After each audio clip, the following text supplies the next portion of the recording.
जय हिंद साथियों, नमस्कार। ट्रिपल सी की इस रिवीजन क्लास में एक बार फिर से आप सभी का बहुत बहुत स्वागत है। दोस्तों, ट्रिपल सी की इस क्लास में आज आपको मिलने वाले हैं ट्रिपल सी एग्जाम में हर बार रिपीट होने वाले अति महत्वपूर्ण प्रश्न। ट्रिपल सी की यह रिवीजन क्लास हर सुबह 7:30 बजे होती है। इसके अलावा दूसरी क्लास शाम को 7:30 बजे होती है।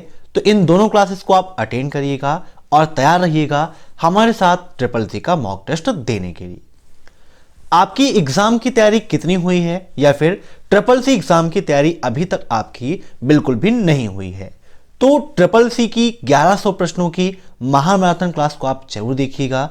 अगर तैयारी हुई है तो आप चेक कर सकते हैं कि आप कितने परफेक्ट हैं, और नहीं हुई है तो वहां से आप अपनी पूरी तैयारी कर सकते हैं।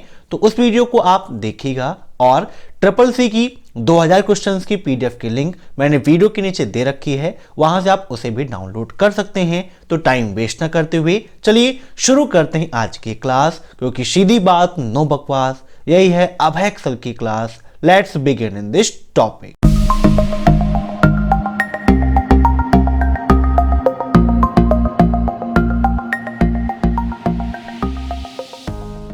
पहला प्रश्न है आपका, ट्विटर में कितनी देर का वीडियो रिकॉर्ड करके पोस्ट कर सकते हैं।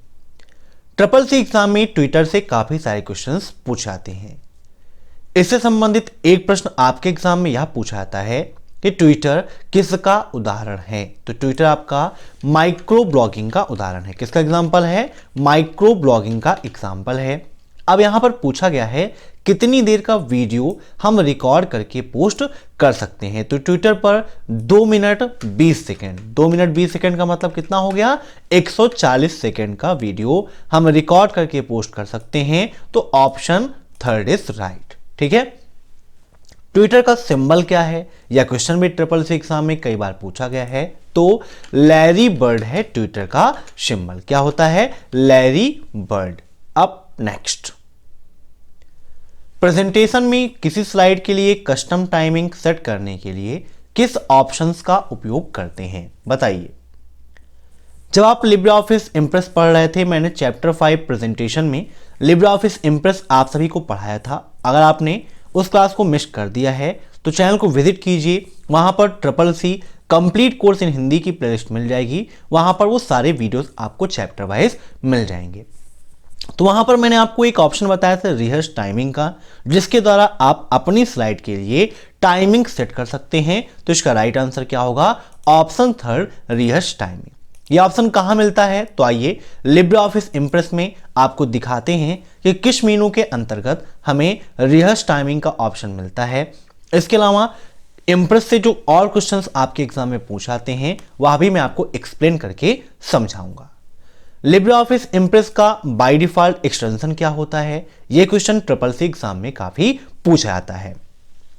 तो .odp होता है लिब्रे ऑफिस इंप्रेस का बाय डिफॉल्ट एक्सटेंशन। यहां पर हमारे सामने देखिए लिब्रे ऑफिस राइटर ओपन हो गया है। यहां पर हम फाइल पे जाते हैं, न्यू पे जाते हैं और प्रेजेंटेशन पर क्लिक कर देते हैं, तो हमारे सामने लिब्रे ऑफिस इंप्रेस ओपन हो रहा है। जब इंप्रेस ओपन करते हैं तो यहां पर सेलेक्ट अ टेम्पलेट का ऑप्शन देता है, इसे हम कैंसिल कर दे रहे हैं। जूम करते हैं तो यहां पर आप देखेंगे स्लाइड शो में, तो यहां पर मिलता है आपको रिहर्स टाइमिंग का ऑप्शन। अब एग्जाम में क्वेश्चन पूछा जा सकता है कि रिहर्स टाइमिंग किस मेनू में होता है? तो स्लाइड शो में होता है। स्टार्ट फ्रॉम फर्स्ट स्लाइड के लिए F5 शॉर्टकट की होती है, और स्टार्ट फ्रॉम करंट स्लाइड के लिए शिफ्ट प्लस F5 होती है। इन दोनों को भी आप नोट कर लीजिएगा। अब देखते हैं नेक्स्ट क्वेश्चन को। इंटरनेट पर सबसे मूलभूत प्रोटोकॉल है, मींस इंटरनेट का सबसे स्टैंडर्ड प्रोटोकॉल कौन सा है? तो इसका राइट आंसर होगा ऑप्शन थर्ड, TCP/IP। TCP/IP को इंटरनेट का स्टैंडर्ड प्रोटोकॉल माना जाता है। TCP/IP का फुल फॉर्म क्या होता है? यह भी ट्रिपल सी एग्जाम में काफी पूछा जाता है। तो इसका फुल फॉर्म होता है ट्रांसमिशन कंट्रोल प्रोटोकॉल, और IP का फुल फॉर्म होता है इंटरनेट प्रोटोकॉल। अब नेक्स्ट, IRC से क्या अभिप्राय है? What is IRC? बताइए। तो इसका राइट आंसर होगा इंटरनेट रिले चैट। कभी कभी एग्जाम में ये पूछ लेता है कि IRC में R क्या प्रेजेंट करता है? तो रिले को प्रेजेंट करता है, I इंटरनेट को और C चैट को प्रेजेंट करता है। अब नेक्स्ट,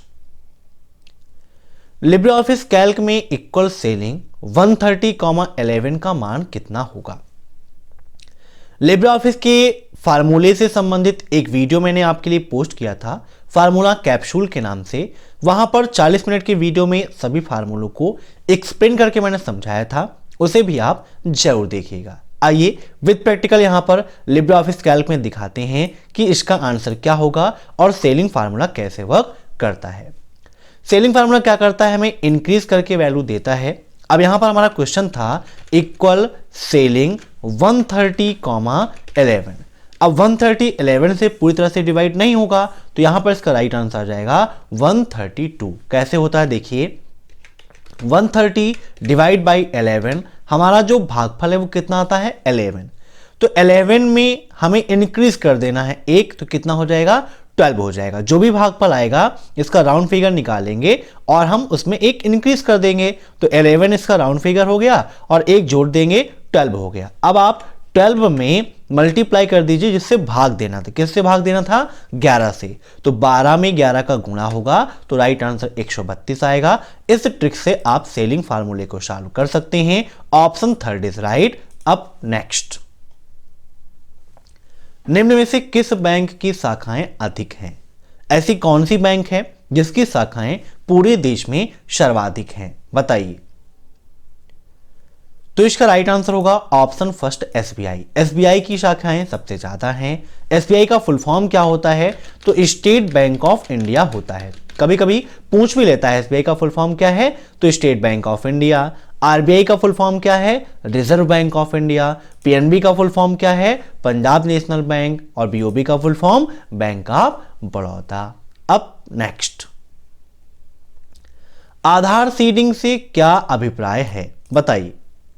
आधार सीडिंग, आधार सीडिंग के लिए किस सर्विस का उपयोग करते हैं, या क्वेश्चन भी 666 एग्जाम में काफी पूछता है, तो इसका उपयोग करते हैं QSAM। QSAM का फुल फॉर्म क्या होता है, query service on Aadhaar mapper. क्या होता है, query service on Aadhaar mapper, means ये आधार सीडिंग की स्थिति जानता है।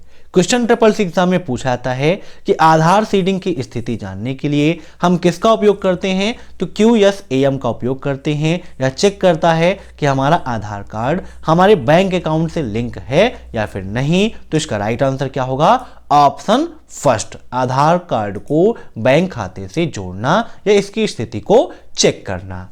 अब नेक्स्ट, टाइम इंसर्ट करने की शॉर्टकट की क्या है। लिब्रे ऑफिस कैल्क से यह फार्मूला काफी पूछा जाता है कि टाइम इंसर्ट करने की शॉर्टकट की क्या है, डेट इंसर्ट करने की शॉर्टकट की क्या है। तो यहां पर आप देख लीजिए, कैल्क ओपन है, जूम कर लेते हैं, इंसर्ट मेनू में जाते हैं, तो यहां पर डेट और टाइम का ऑप्शन मिलता है। डेट के लिए कंट्रोल प्लस सेमी कॉलन और टाइम के लिए control plus shift plus semi colon का उपयोग करते हैं। तो यहां पर हमारा क्वेश्चन क्या पूछा गया था, टाइम के लिए तो control plus shift plus semicolon, ठीक है। Option first is right. अब next, what is the full form of RSS। RSS का फुल फॉर्म क्या है।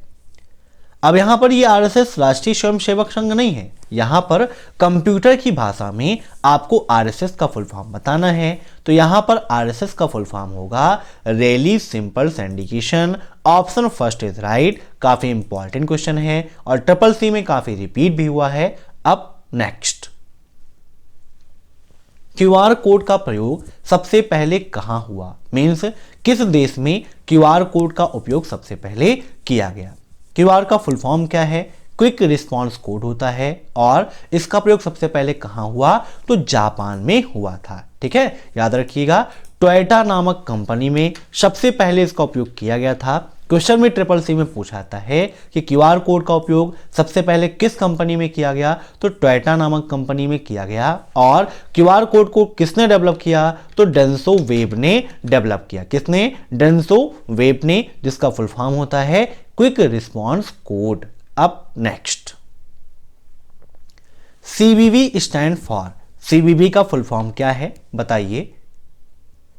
तो CVV का फुल फॉर्म होता है card verification value. Option first is right. CVV कितने अंकों की होती है, या क्वेश्चन भी 666 एग्जाम में काफी पूछा जाता है। तो CVV आपकी 3 अंकों की होती है, जो हमारे एटीएम कार्ड अर्थात डेबिट कार्ड के बैक साइड में लिखी होती है, और हमें किसी के साथ भी अपना OTP और CVV नहीं शेयर करना चाहिए। बैंक से लगातार हमें अपडेट भी मिलते रहते हैं। अब नेक्स्ट,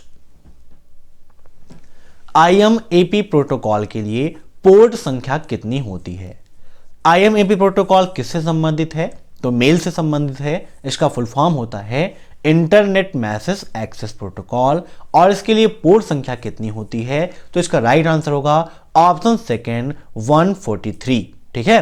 अब नेक्स्ट, सर्वर से मेलबॉक्स में ईमेल को डाउनलोड करने वाली प्रोटोकॉल कौन सी है? मेल से जो मेल आती है उसे मेल बॉक्स में डाउनलोड करने का काम कौन सी प्रोटोकॉल करती है? बताइए। तो इसका राइट आंसर होगा option second POP3। POP3 mail को प्राप्त करने और मेल को डाउनलोड करने के लिए उपयोग की जाती है। POP3 का फुल फॉर्म क्या होता है? तो पोस्ट ऑफिस प्रोटोकॉल होता है। क्या होता है? Post office protocol. SMTP का फुल फॉर्म क्या है? Simple mail transfer protocol. IMAP का full form internet message access protocol, और HTTP का full form hyper text transfer protocol होता है। इन तीनों को आप याद रखिएगा। इनसे संबंधित एक क्वेश्चन यह पूछा जा सकता है कि निम्न में से कौन से ईमेल के प्रोटोकॉल हैं? तो ये तीनों आपके ईमेल के प्रोटोकॉल हैं। अब नेक्स्ट, IP एड्रेस किस लेयर पर कार्य करता है? बताइए। IP का मतलब इंटरनेट प्रोटोकॉल। तो IP एड्रेस आपका नेटवर्क लेयर पर काम करता है। Option third is right. अब नेक्स्ट, इंप्रेस में जब कोई भी प्रेजेंटेशन बनाते हैं तो उसका बाय डिफॉल्ट टाइटल नेम क्या होता है? टाइटल नेम कहां दिखाई देता है? टाइटल बार पर दिखाई देता है। और इंप्रेस में या फिर राइटर में या फिर कैल्क में जब भी हम कोई नया डॉक्यूमेंट बनाते हैं, कोई प्रेजेंटेशन बनाते हैं या कोई भी स्प्रेडशीट प्रोग्राम बनाते हैं, तो उसका बाय डिफॉल्ट जो नेम होता है वो अनटाइटल्ड वन होता है। Option third is right. दोस्तों, आज की क्लास में बस इतने ही क्वेश्चंस। मैं आशा करता हूं कि आपको यह क्लास पसंद आई होगी। नेक्स्ट क्लास शाम को 7:30 बजे होगी, जिसमें आपको मिलेंगे SSC एग्जाम के लिए 30 अति महत्वपूर्ण प्रश्न। तो उस क्लास को भी आप जरूर अटेंड करिएगा। Thanks for watching my video. फिर मिलते हैं नेक्स्ट क्लास में, तब तक के लिए बाय।